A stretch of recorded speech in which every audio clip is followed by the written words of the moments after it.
जय श्री हरि विष्णु। ओम नमो भगवते वासुदेवाय नमः। स्वागत है आप सभी का आपके अपने चैनल खुशी ज्ञान सागर में। प्रिय श्रोताओं, आज चैत्र मास शुक्ल पक्ष की एकादशी तिथि है और आज कामदा एकादशी का व्रत है। तो सबसे पहले आप सभी भक्तजनों को एकादशी व्रत की हार्दिक शुभकामनाएं। आज के इस वीडियो में आप एकादशी माता की कथा एवं आरती का श्रवण करेंगे। तो आइए भगवान श्री लक्ष्मी नारायण जी के चरणों का ध्यान करते हुए कथा को शुरू करते हैं। एक राजा की दो बेटियां थी। छोटी बेटी एकादशी माता की व्रत किया करती थी। हर कोई छोटी बेटी की ही प्रशंसा करता था और बड़ी बहन छोटी बहन से ईर्ष्या करती थी। एक बार पड़ोसी राजा का बेटा बड़ी बेटी को देखने आया, लेकिन उसे बड़ी बेटी की जगह छोटी बेटी पसंद आ गई। बड़ी बेटी अब छोटी बेटी से और भी अधिक ईर्ष्या करने लगी। इस ईर्ष्या के चलते वह तरह तरह से अपनी बहन को मारने की कोशिश किया करती थी। एक बार वे लड्डू में जहर मिलाकर अपनी बहन को खिलाने की कोशिश करती है और एक बार मटके में जहरीला सांप रखकर अपनी छोटी बहन के कमरे में रख देती है। एक बार तो वे अपनी छोटी बहन को पनघट पर पानी भरने के लिए ले जाती है और धोखे से कुएं में धक्का देती है, पर हर बार ग्यारस माता उसे बचा लेती है क्योंकि वह ग्यारस माता की परम भक्त होती है। बड़ी बहन अब बहुत परेशान हो गई कि ये अब किसी भी तरह नहीं मरती। एक दिन वे अपनी छोटी बहन से बोली, मेरी प्यारी बहन, भगवान ने हम सबकी मृत्यु किसी न किसी तरह से लिखी हुई है, पर क्या तुम्हें पता है कि तुम्हारी मृत्यु कैसे होगी? छोटी बहन बहुत सीधी थी। वह बोली, मेरी पालतू तोते के गले में जो हार है, मेरी जान उसमें अटकी हुई है। यदि कोई मेरे तोते को मारकर उसके गले में जो हार है वे पहन ले तो मेरी मृत्यु हो जाएगी, और जब वे उस हार को कहीं उतार कर रख दे तो मैं जीवित हो जाऊंगी। उस रात छोटी बहन अपने पिता के पास गई और बोली, पिताजी, मुझे शक है, यदि मैं मर जाऊं तो मेरी लाश को जलाने की बजाय पुराने महल में एक खाट पर सुला देना। पिताजी बोले, प्यारी बेटी, तुम ऐसा क्यों बोल रही हो? 2 दिन बाद तो तुम्हारी शादी है। तब छोटी बेटी बोली, पिताजी, समय का क्या भरोसा, अब शादी का दिन भी आ गया। शादी वाले दिन बड़ी बहन छोटी बहन के तोते को ढूंढती है, लेकिन उसे तोता कहीं नहीं मिलता। तभी दरवाजे पर बारात आ जाती है। वरमाला की कार्य संपन्न हो जाती है, फेरों की रस्में शुरू हो जाती है और दूसरी ओर बड़ी बहन को भी छोटी बहन का तोता मिल जाता है। वह तोते को मारकर हार खुद पहन लेती है। वहीं छोटी बहन के 3.5 फेरे हो जाते हैं। बड़ी बहन के हार पहनते ही छोटी बहन मूर्छित होकर गिर जाती है। यह देख सारे बारातियों में हलचल मच जाती है कि राजकुमारी को क्या हुआ। सब डर जाते हैं। तब राजा हकीम को बुलवाते हैं। छोटी राजकुमारी को महल में ले जाकर लेटा दिया जाता है। वैद्य हकीम बोलते हैं, हमने तो यह पहली बार देखा है कि राजकुमारी ना तो मरी है और ना तो जीवित है, यह तो एक जिंदा लाश के समान है।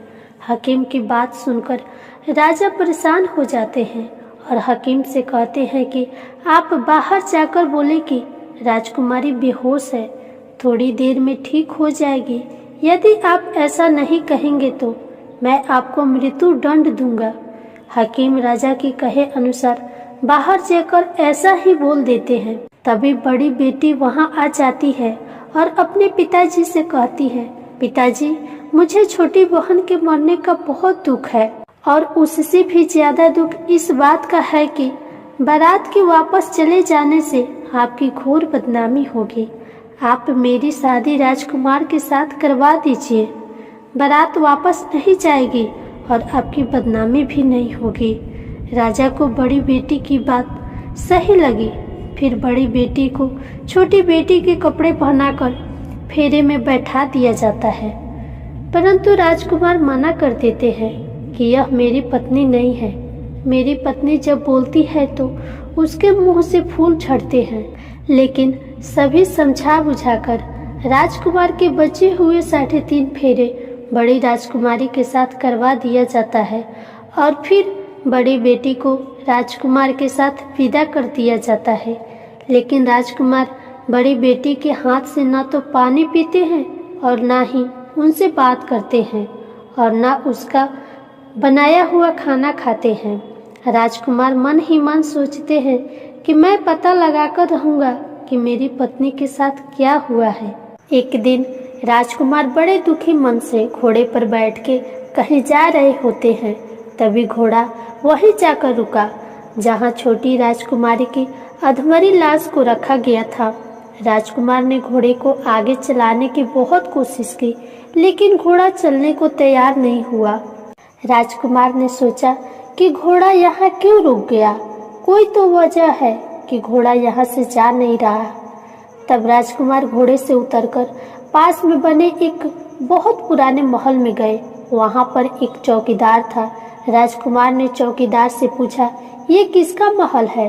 तब चौकीदार ने बताया, यह राजा का पुराना महल है। तब राजकुमार समझ गए कि यह महल तो उनके ससुर जी का ही है। तभी राजकुमार ने अंदर खाट पर किसी को सोते हुए देखा और उसकी ओर इशारा करते हुए बोले, यहाँ कौन सो रहा है? तब चौकीदार ने कहा, यह राजा की छोटी बेटी है जो विवाह के दिन बेहोश हो गई थी। तब राजकुमार बोले, यह तो मेरी पत्नी है जिसके साथ मैंने 3.5 फेरे लिए थे। तब राजकुमार ने चौकीदार से कहा, मेरे यहाँ आने के बारे में तुम किसी को मत बताना, मैं तुम्हें बहुत धन दूंगा। चौकीदार मान गया। फिर राजकुमार महल के अंदर खाट के पास गए और बचे हुए 3.5 फेरे उसने खाट के साथ लिए और वे पूरा दिन रानी की खाट के साथ बैठा रहा। जब रात हुई तो छोटी रानी जीवित हो गई और उसने अपने पति को देखा। अपने पति को देखकर वह रोने लगी। तब राजकुमार ने पूछा, तुम विवाह के दिन बेहोश हो गई, तब तुम्हारे पिता ने मेरी शादी तुम्हारी बड़ी बहन से तो करवा दी, परंतु मैंने तुम्हारी बड़ी बहन को स्वीकार नहीं किया। मुझे पूरी बात बताओ कि तुम बेहोश कैसे हुई और अब रात के समय तुम जीवित हो गई, इसके पीछे क्या राज है? तब छोटी राजकुमारी ने अपने पति को तोते और हार वाली सारी बात बताई और यह भी बताया कि मैंने अपनी बड़ी बहन को तोते के गले में पड़े हार के बारे में बताया था। मेरी बहन मुझसे बहुत ईर्ष्या करती थी। उसने कई बार मुझे मारने की कोशिश भी की, पर ग्यारस माता ने मुझे हर बार बचा लिया। मेरे पालतू तोते के गले में जो हार था वे मेरी बड़ी बहन पहन लेती है और रात को उतार देती है, इसलिए मैं सारा दिन मूर्छित रहती हूँ और रात में जीवित हो जाती हूँ। यदि वे हार मुझे वापस मिल जाए तो मैं हमेशा के लिए जीवित हो सकती हूँ। यह सब सुनकर राजकुमार बहुत हैरान हुआ और बोला, कोई बहन भी ऐसा कर सकती है? यह सब सुनने के बाद राजकुमार पूरा दिन रात वहीं रहने लगा। बड़ी रानी ने दासियों को भेजकर पता लगाना चाहा कि आजकल राजकुमार दिन रात कहाँ रहते हैं, परंतु किसी को कुछ न पता चला। उधर छोटी रानी गर्भवती हो गई। एक दिन छोटी रानी ने राजकुमार से कहा, मुझे चाहे बेटा हो या बेटी हो, पर रात में ही हो, क्योंकि दिन में मैं तो मूर्छित रहती हूँ। एक दिन राजकुमार को किसी काम से बाहर जाना पड़ा। उसी दिन राजकुमारी को प्रसव पीड़ा होने लगी। उसने ग्यारस माता को याद किया। तब स्वयं ग्यारस माता ने आकर उसका प्रसव किया। तब राजकुमारी ने एक सुंदर पुत्र को जन्म दिया। तभी वहाँ पर राजकुमार भी आ गए। राजकुमार ने भी ग्यारस माता का दर्शन किया। ग्यारस माता बोली, यह मेरी परम भक्त है, तुम इसका सदा ख्याल रखना और जब तुम्हारा पुत्र 5 वर्ष का हो जाए तब इसका हार लाकर इसको पहना देना। देखते ही देखते कुंवर 5 वर्ष का हो गया था। एक दिन राजकुमार को किसी काम से शहर जाना पड़ा। जाते हुए उसने कुंवर से कहा, हे पुत्र, तुम अपनी माँ की खाट के पास ही रहना, मैं जल्द ही काम निपटा कर आता हूँ। तब बड़ी रानी के दासियों ने राजकुमार को पुराने महल से निकलते हुए देख लिया और उन्होंने कुंवर को वहाँ से उठवा लिया। फिर कुंवर के 2 टुकड़े कर दिए, एक टुकड़ा चक्की के नीचे और दूसरा टुकड़ा पलंग के नीचे रखवा दिया। रात्रि के समय छोटी रानी कुंवर को वहाँ न देखकर ग्यारस माता को याद करती है और ग्यारस माता भिखारिन के रूप में बड़ी रानी के महल में जाती है। तब बड़ी रानी अपने दासियों को भिक्षा देने के लिए भेज देती है, परंतु ग्यारस माता कहती है, मैं तो तुम्हारी रानी के हाथों से भिक्षा लूंगी। दासियां यह बात बताने जब बड़ी रानी के पास जाती है, तब ग्यारस माता बिल्ली के रूप में महल के अंदर आ जाती है और कुंवर के टुकड़ों को जोड़कर उनमें प्राण संचार कर देती है। फिर वे कुंवर को लेकर पुराने महल चली जाती है। छोटी रानी अपने पुत्र को देखकर बहुत खुश होती है। एक दिन राजकुमार कुंवर को लेकर अपने महल में जाते हैं और बड़ी रानी से कहते हैं, यह बच्चा मेरे बड़े दूर के रिश्तेदार के बहन का है। यदि तुम पूरे मन से इस बच्चे को प्यार करोगे तो शायद मेरा दिल तुम पर आ जाए। तब बड़ी रानी उस बच्चे को बड़े प्यार से महल में रखती है। एक दिन राजकुमार कुंवर से कहते हैं, तुम अपनी मामी के गले में लगे हुए हार को उनसे मांग लो, फिर हम वे हार लेकर तुम्हारे माँ के पास चलेंगे, परंतु यह बात अपनी मामी को मत बताना। फिर कुंवर बड़ी रानी के पास जाकर बोले, मामी मामी मुझे अपना हार दे दो। एक बार बड़ी रानी मना कर देती है, पर तब उसे याद आता है कि राजकुमार ने कहा था, यदि तुम इस बच्चे का ध्यान रखोगी तब शायद मेरा दिल तुम पर आ जाए। इतना सोचकर वे हार कुंवर को दे देती है और कुंवर उस हार को अपने पिता को दे देते हैं। तब राजकुमार बड़ी राजकुमारी से कहते हैं, आज हम तुम्हारे हाथ का बना हुआ खाना खाएंगे, हम थोड़ी देर में आते हैं, इतने में तुम खाना तैयार करो। यह सुनकर बड़ी रानी बहुत खुश होती है। उधर राजकुमार हार लेकर छोटी रानी के पास जाते हैं और उसको वे हार पहना देते हैं, जिसके परिणाम स्वरूप छोटी रानी जीवित हो जाती है। उसके बाद वे छोटी रानी और कुंवर के साथ राजमहल में आते हैं और बड़ी रानी को अपने ससुर जी के यहाँ छोड़ने जाते हैं और उन्हें सारी बात बताते हैं। यह सब जानकर उनके ससुर जी बहुत दुखित होते हैं और राजकुमार से क्षमा मांगते हैं। ग्यारस माता की कृपा से छोटी रानी के भाग्य जाग जाते हैं। हे ग्यारस माता, जैसे छोटी राजकुमारी पर कृपा की, वैसे ही हम सब पर अपना कृपा बनाए रखना। एकादशी माता की जय। अब आप सुनिए एकादशी माता की आरती। ओम जय एकादशी जय एकादशी जय एकादशी माता, विष्णु पूजा व्रत को धारण कर शक्ति मुक्ति पाता। ओम जय एकादशी माता, तेरे नाम गिनाऊं देवी भक्ति प्रदान करनी, गढ़ गौरव की देनी माता शास्त्रों में वर्णी। ओम जय एकादशी माता, मार्गशीर्ष के कृष्ण पक्ष की उत्पन्ना विश्व तारिणी जन्मी, शुक्ल पक्ष में हुई मोक्षदा मुक्तिदाता बन आई।